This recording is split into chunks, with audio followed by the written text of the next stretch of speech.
When was the last time you saw someone and didn't realize it would be the last? That question still hangs over me like a shadow. Faith Ward wasn't a stranger in this town. People knew her face from the bakery. The early hours, the tired smile, the way she always tucked her hair behind her ear as if she was trying to disappear into her own thoughts. But on that Saturday morning, she had something small to look forward to. A hair appointment. Just a simple appointment. I remember the way the air felt that day. Heavy, unsettled. The kind of air that makes you think a storm is waiting, even when the sky looks calm. Faith never walked through the salon door. And somehow, the absence of her footsteps left a sound I can't forget. Silence that wasn't quiet at all, silence that asked too many questions. Maribel, the stylist waiting for her, said she kept glancing at the clock. First 5 minutes, then 10.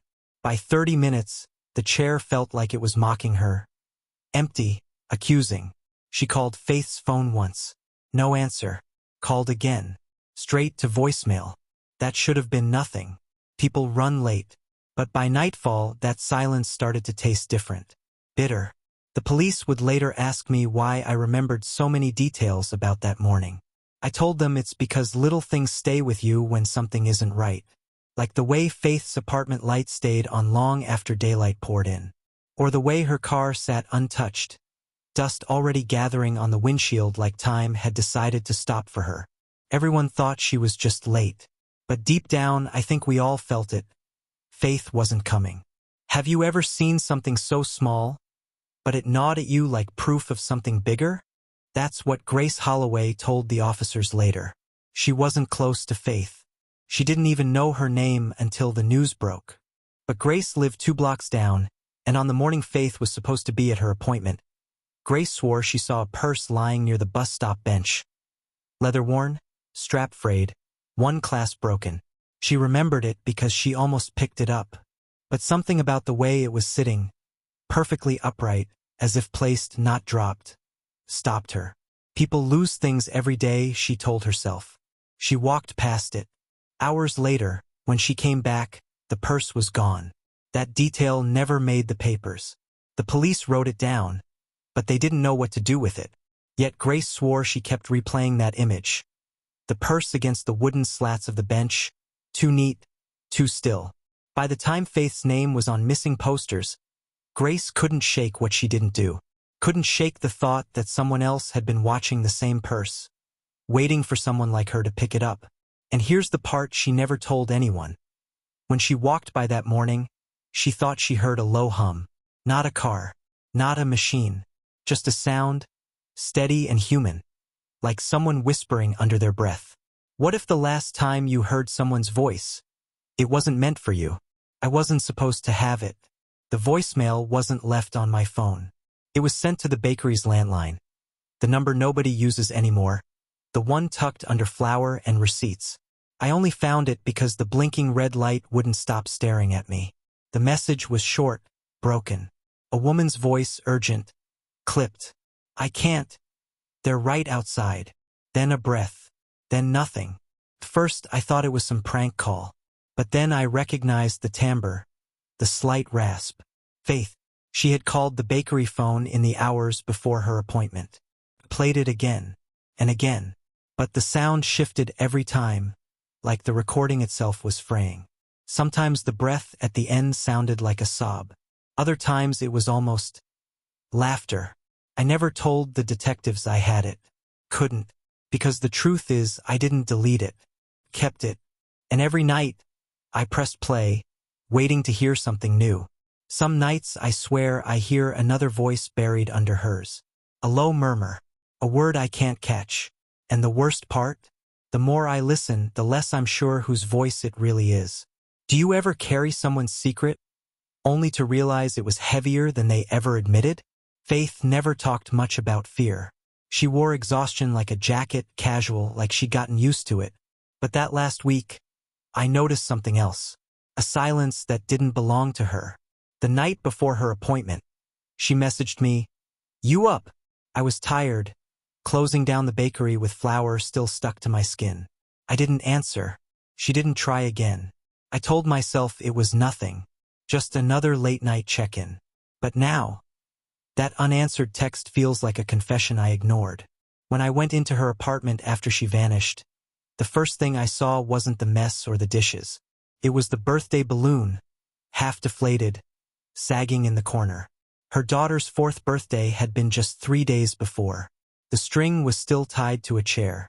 The air smelled faintly of vanilla and smoke, like a candle blown out too quickly. That's when I realized Faith hadn't been planning to leave. Everything in that room felt paused, as if she had expected to walk back in at any moment.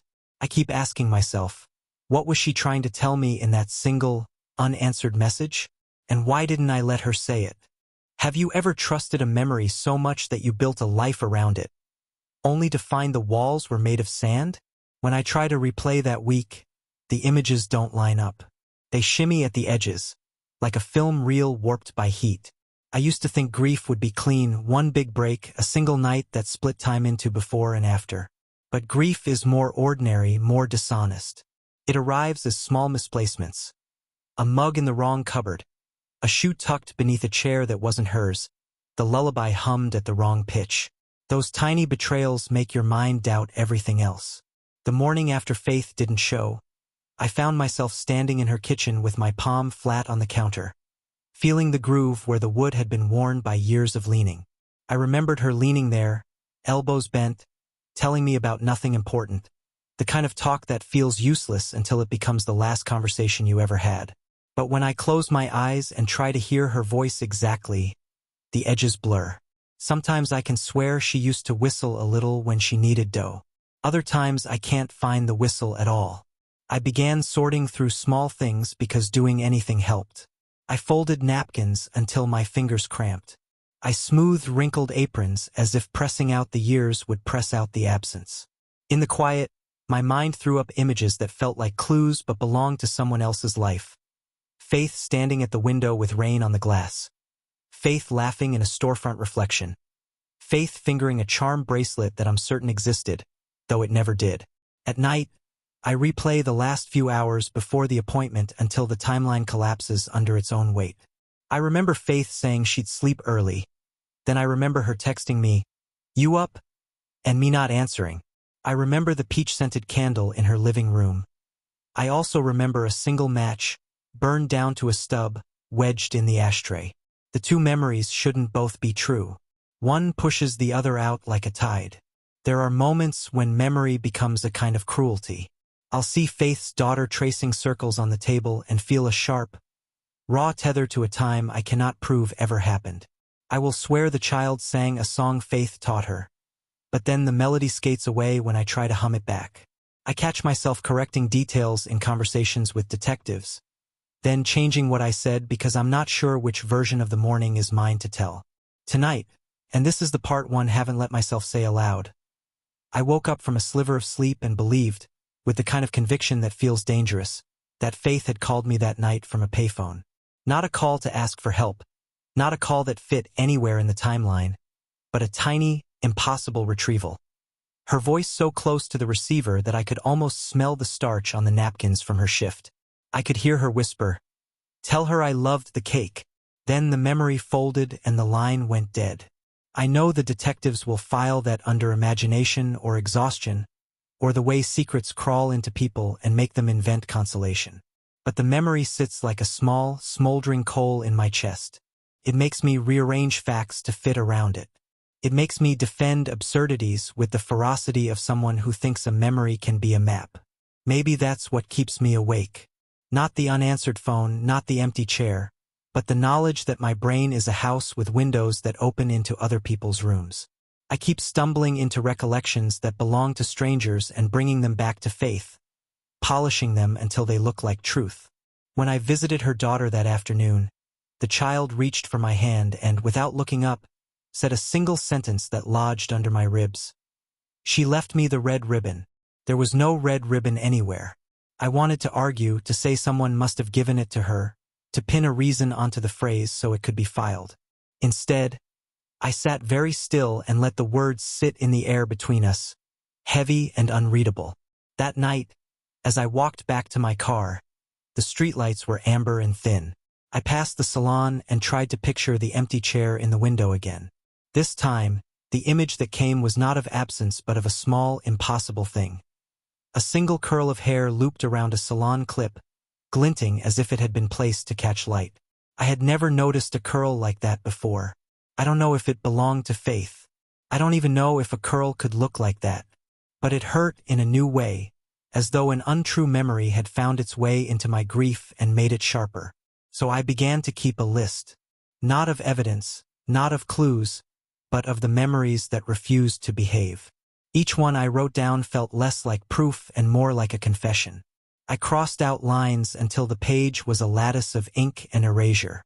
Sometimes a sentence would survive the crossings and sit there, stubborn and raw. She loved the peach candle. She hummed when she folded. She told me not to leave the window open. The last line I wrote that night read differently than the others. It wasn't about Faith at all. It said, "I am losing the map of who I was with her." Maybe that's why, when I close my eyes now, I sometimes catch myself standing in the salon doorway. Not as Naomi, not as a friend, but as someone waiting for a woman who might never walk through. The waiting feels like punishment, and the punishment tastes like a coin I keep biting to see if it's real. And the twist, the part that makes my chest tighten like a fist. This is the first time I have said, even to myself, that my memory of Faith might be the thing that hides whatever actually happened. If I can't trust the shape of my own recollections, then maybe the truth is already folded and tucked where I can't reach it. Under a napkin, behind a closed page, in a memory that will not let me in.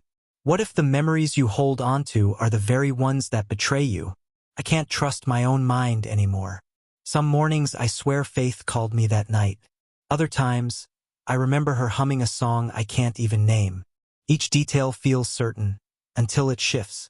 The detectives want facts, but all I have are fragments. Her laugh in the kitchen, a candle half-burned, a sentence I'm no longer sure she ever said. And that's the terror. The truth isn't just missing. It's hiding inside the cracks of my own memory. They finally drained the pond outside town. What they pulled out wasn't a body, not even a trace of one. Just a single hair tie, the same kind Faith used to wear, knotted twice like she always did. The discovery should have brought answers, but it only split everything open again. Naomi swore it was Faith's. Detective Rowan said it could belong to anyone. And Faith's family. They don't even look at each other the same way anymore. There's no closure here. Only silence that feels heavier with every year. Maybe that's the truth of this case. Not every story ends with justice. Some just echo, through empty chairs, unanswered calls, and names spoken softer with time. Faith is still missing. The lies are still standing. And we're left with a question no one dares to ask aloud. Was the truth buried, or was it erased? This was The Veil of Secret. Subscribe, because the next story might be the one that finally keeps you awake at night.